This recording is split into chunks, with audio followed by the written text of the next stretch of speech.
Piss off, big head!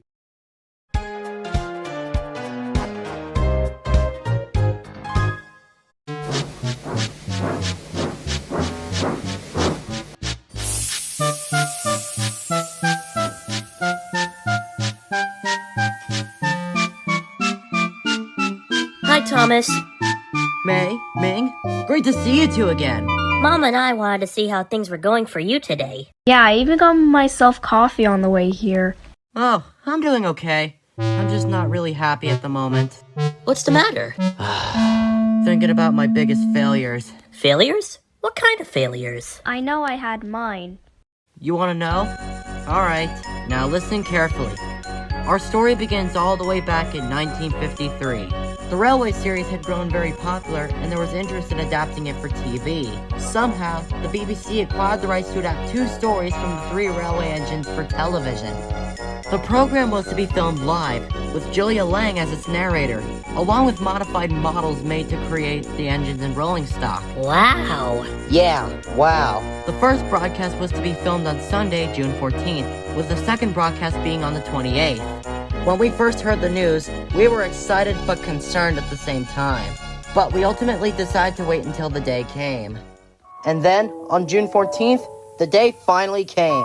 Henry and I were excited. But the moment the episode started, things ultimately went downhill, as one of the engines came off the rails and a hand was seen putting him back on. What the hell? This is so humiliating! How could they let something like this happen? Thomas, are you okay? Thomas, come back! I'm going to tell Sir Thomas that! And tell him I did. Apparently, he got the same thing on his end. Even Wilbert Audrey was disappointed with it. News outlets reported on the incident. Even parents wrote letters to Wilbert Audrey saying that the adaptation was bad. And because of that negative media attention, the second broadcast and the entire series was quickly canceled. But you know what's crazy? That wasn't even the worst failure I have ever had. Really? What could possibly be the biggest? Well, it happened 2 years ago with a movie called Thomas and the Magic Railroad. What? This movie was supposed to be my first big adventure on the big screen. But unfortunately, that's not what happened. What we got instead was an absolute train wreck of a movie.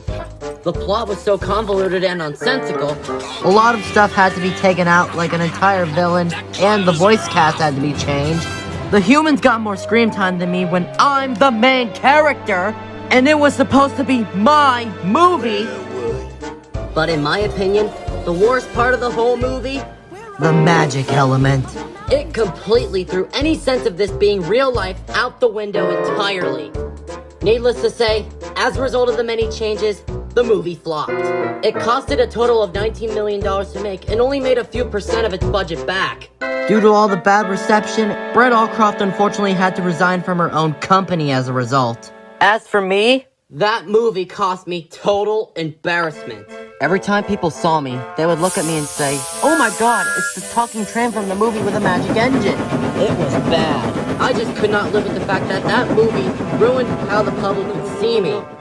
Even though I feel a little bit better now, I still feel like a total laughingstock since people now think we're just a dumb kids show where trains talk because magic. And when will it stop? We may never know. Jeez, that was probably the most upsetting I ever heard. Yeah, it was. I heard that our show is supposed to have a 6th season airing this summer, and I really hope it doesn't reference anything from that godforsaken movie. It pretty much destroyed all goodwill that I had with the general public. I'm sorry you had to deal with those problems. It sounds worse than what I had to go through. May, honey, it's okay. So, what do you think we could do to help you feel better? I guess I could go and introduce you to my friend James. I've been wanting to do it ever since I gave you and your friends a tour. Oh, and there's a part of him that I think you're gonna like. His paintwork is red. James? Red? Okay, you just immediately sparked my interest. I knew you'd like the idea. Now I'd say you hop into my cab and I can take you to him. Bye, Mom. I'll see you later. Okay, bye, May.